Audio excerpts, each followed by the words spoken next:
ಭಾಗಿಯಾಗಿದ್ರೆ ಅನ್ನೋ ಕಾರಣಕ್ಕೋಸ್ಕರನೇ ಸರ್ ನಿಮ್ಮ ವಿರುದ್ಧ ಎಫ್ಐಆರ್ ದಾಖಲಾಗುತ್ತೆ ಸರ್. 10ನೇ ತಾರೀಕು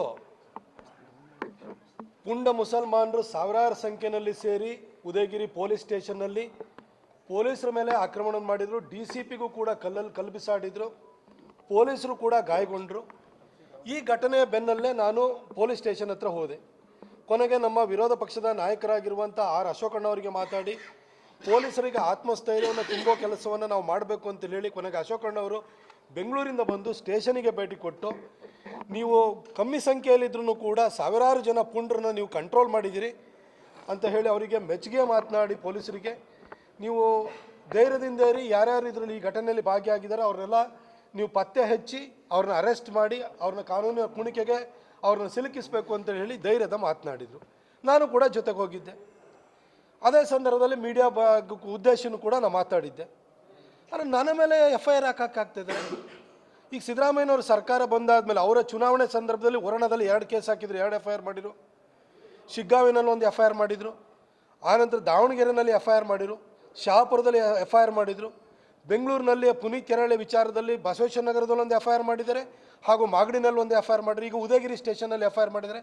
ಹೀಗೆ ಸಾಲಾಗಿ ನನ್ನನ್ನೇನು FIR ಮಾಡಿ ಮಾಡಿ ಮಾಡಿ ನನ್ನನ್ನೇನು ಆತ್ಮಸ್ಥೈರ್ಯವನ್ನು ಕುಗ್ಗಿಸಬೇಕು, ಮನೆಯಿಂದ ಹೊರಗಡೆ ಬರಬಾರ್ದು ಅಂತೇಳಿ ಹೇಳ್ಬಿಟ್ಟು ಉದ್ದೇಶದಿಂದ ಮಾಡ್ತಾಯಿದ್ದಾರೆ ಅಂತ ಅನಿಸ್ತಿದೆ. ಆಯಿತು, ನಾನು ಏನು ಪ್ರೊವೊಕೇಟಿವ್ ಸ್ಪೀಚ್ ಕೊಟ್ಟಿದ್ದೀನಿ? ಯಾರನ್ನ ಪ್ರಚೋದಿಸಿದ್ದೀನಿ? ಏನು ನಾನು ಪ್ರಚೋದನೆ ಕೊಟ್ಟಾದ ನಂತರ ಮುಸಲ್ಮಾನರು ಬಂದು ಪೊಲೀಸರ ಮೇಲೆ ದಾಳಿ ಮಾಡಿರೋದ? ಪೊಲೀಸರಿಗೆ ಆತ್ಮಸ್ಥೈರ್ಯ ತುಂಬುವಂಥ ಕೆಲಸವನ್ನು ನಾವು ಮಾಡಿದ್ದೀವಿ ಹೊರತು ನಾ ಯಾರಿಗೂ ಪ್ರಚೋದನೆ ಕೊಟ್ಟಿಲ್ಲ. ಇಷ್ಟಕ್ಕೂ ಏನು ಪ್ರಚೋದನಕಾರಿ ಭಾಷಣ ಮಾಡಿದ್ದೀನಿ ನಾನು?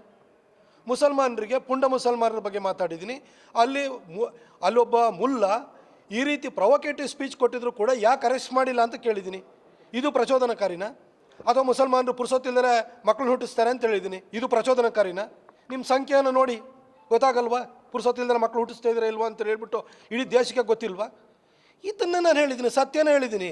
ನಿಮ್ಮ ಮನೆಯಲ್ಲಿ ಒಂದೇ ಮಕ್ಕಳಿರೋರು, 2 ಮಕ್ಕಳಿರೋರು ಎಷ್ಟು ಜನ ಇದ್ದೀರಿ ಹೇಳ್ರಿ ನೋಡೋಣ.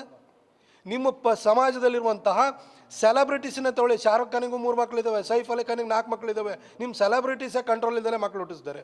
ಇನ್ನು ನಿಮ್ಮ ಬಗ್ಗೆ ಅದನ್ನೇ ಹೇಳಿದೆ, ಜನೋತ್ಪಾದನೆಯಲ್ಲಿ ತೊಡಗಿದ್ದೀರಿ ನೀವು. ಆಯಿತು, ನಿಮಗೆಲ್ಲ ದೇವ್ರು ಕೊಟ್ಟ ದೇವರೇ ನೋಡ್ಕೊಳ್ಳಿ. ಹಂಗಾದ್ರೆ ಸರ್ಕಾರ ಯಾಕೆ ನೋಡ್ಕೊಳ್ಬೇಕು? ಸರ್ಕಾರ ಯಾಕೆ ನಿಮಗೆ ಪುಕ್ಕಟೆ ಕೊಡಬೇಕು? ಟ್ಯಾಕ್ಸ್ ಪೇಯರ್ಸು ಹಿಂದೂಗಳು, ಮೆಜಾರಿಟಿ ಟ್ಯಾಕ್ಸ್ ಪೇಯರ್ಸು ಹಿಂದೂಗಳಿದ್ದಾರೆ. ನಿಮಗೆ ಸೌಲಭ್ಯ ಎಲ್ಲ ನಿಮಗೆ ಸಿಗ್ತಾ ಇದೆ. ಮಕ್ಕಳನ್ನ ಮಾತ್ರ ನೀವು ಹುಟ್ಟಿಸ್ತೀರಿ, ದೇವ್ರು ಕೊಟ್ಟ ಅಂತ. ನಿಮ್ಮ ಮಕ್ಕಳನ್ನ ದೇವ್ರು ಕೊಟ್ಟ ಅಂದಮೇಲೆ ನಿಮ್ಮ ದೇವರೇ ನೋಡ್ಕೊಳ್ಬೇಕಲ್ಲ ನಿಮ್ಮ ಮಕ್ಕಳನ್ನ. ಈ ರೀತಿ ಸಂಖ್ಯಾಬಲನ ಜಾಸ್ತಿ ಮಾಡಿ ಎಲ್ಲ ಕಡೆ ನೀವು ತೊಂದರೆನ ಸೃಷ್ಟಿ ಮಾಡ್ತಿದ್ದೀರಿ. ಈ ರೀತಿ ಭಯದ ವಾತಾವರಣ ಸೃಷ್ಟಿ ಮಾಡ್ತಿದೆ ಅಂತ ಹೇಳಿದ್ರೆ ಇದು ಪ್ರೊವೊಕೇಟಿವ್ ಹೆಂಗಾಗುತ್ತೆ? ಸತ್ಯ ಮಾತಾಡಿದ್ದೀನಿ. ಈ ಸುಳ್ಳು ಅನ್ನೋದ್ರೆ ಹೇಳ್ಬಿಡಿ ನೋಡೋಣ. ನಿಮಗೆ 1947ರಲ್ಲಿ ಸ್ವಾತಂತ್ರ್ಯ ಬಂದಾಗ ನಿಮ್ಮ ಸಂಖ್ಯೆ ಎಷ್ಟಿತ್ತು, ಇವತ್ತೆಷ್ಟು ಸಂಖ್ಯೆ ಇದೆ? ಇದೇ ಬಾಂಗ್ಲಾದೇಶ ಮತ್ತು ಪಾಕಿಸ್ತಾನ ಪ್ರತ್ಯೇಕವಾದಂಥ ಸಂದರ್ಭದಲ್ಲಿ ಬಾಂಗ್ಲಾದೇಶದಲ್ಲಿ 24% ಹಿಂದೂಗಳಿದ್ದರು, ಇವತ್ತು ಲೆಸ್ ದೆನ್ 5% ಇದ್ದಾರೆ. ಪಾಕಿಸ್ತಾನದಲ್ಲೂ ಕೂಡ 15% ಹಿಂದೂಗಳಿದ್ದರು, ಇವತ್ತು ಲೆಸ್ ದೆನ್ 1% ಇದ್ದಾರೆ. ಇಲ್ಲಿ ಮಾತ್ರ ನಿಮ್ಮ ಭಾರತದಲ್ಲಿದ್ದಂಥ ನೀವು ಮುಸಲ್ಮಾನರ ಸಂಖ್ಯೆ ಎಷ್ಟು ಪ್ರಮಾಣ ಜಾಸ್ತಿ ಆಗಿದೆ. ಇದಕ್ಕೆ ಕಾರಣ ಏನಿದು? ಇದನ್ನು ನಾನು ಸತ್ಯನ ಹೇಳಿದ್ದೀನಿ. ಈ ಸತ್ಯ ಹೇಳಿದ ಕೂಡಲೇ ಪ್ರಚೋದನೆ ಹೇಗಾಗುತ್ತೆ? ನೀವು ಆತ್ಮಾವಲೋಕನ ಮಾಡ್ಕೊಳ್ಳಿ. ನೀವು ಒಂದು ಸಮಾಜವಾಗಿ ನಿಮ್ಮ ಮಕ್ಕಳಿಗೆ ಒಳ್ಳೆ ಎಜುಕೇಷನ್ ಕೊಡಬೇಕು, ಅವರಿಗೆ ಒಳ್ಳೆ ದಾರಿನ ತೋರಿಸ್ಬೇಕು. ಈ ನಿಟ್ಟಿನಲ್ಲಿ ಒಂದು ಸ್ವಲ್ಪ ನಿಯಂತ್ರಣದಲ್ಲಿ ಮಕ್ಕಳು ಹುಟ್ಟಿಸಿ ಅವ್ರಿಗೊಂದು ಎಜುಕೇಷನ್ ಕೊಟ್ಟರೆ ಅವ್ರ ರೀತಿ ಪುಂಡಾಟಿಕೆ ಮಾಡಿ ಕಲ್ಲು ಹೊಡೆಯುವಂಥದ್ದು, ಪೊಲೀಸರ ಮೇಲೆ ಆಕ್ರಮಣ ಮಾಡುವಂಥದ್ದು, ಈ ರೀತಿ ದಾರಿ ತಪ್ಪೋ ಕೆಲಸನೂ ಮಾಡಲ್ಲ. ನಿಮ್ಮ ಶಕ್ತ್ಯಾನುಸಾರವಾಗಿ ಮಕ್ಕಳನ್ನು ಹುಟ್ಟಿಸ್ಕೊಳ್ಳಿ, ಆ ಮಕ್ಕಳಿಗೆ ಒಳ್ಳೆ ಎಜುಕೇಷನ್ ಕೊಡಿ ಅಂತ ನಿಮಗೆ ಕಿವಿ ಮಾತನ್ನು ಹೇಳಿದ್ದೀನಿ. ಇನ್ನು ಪ್ರಚೋದನೆ ಕೊಟ್ಟಿರೋದಲ್ಲ, ನೀವು ಬುದ್ಧಿ ಹೇಳಿದ್ದೀನಿ. ಎಲ್ಲ ಭಾಗದಲ್ಲಿ ಎಲ್ಲೋದ್ರೂ ಕೂಡ FIR ಹಾಕ್ತಾರೆ. ಇಲ್ಲಿ ಮೈಸೂರು ಭಾಗದಲ್ಲೂ ಕೂಡ ಹಾಕಿದ್ದಾರೆ.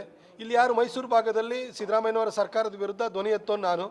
ಹಾಗಾಗಿ ನನ್ನ ಧ್ವನಿಯನ್ನು ಹುಡುಗಿಸ್ಬೇಕು ಅಂತ ಹೇಳ್ಬಿಟ್ಟು ಒಂದು ವ್ಯವಸ್ಥಿತ ಪ್ರಯತ್ನ ಹಿಂದಿಂದಲೂ 10 ವರ್ಷದಿಂದಲೂ ನಡ್ಕೊಂಬರ್ತಿದೆ, ಅದೇ ಮುಂದುವರಿತಾ ಇದೆ.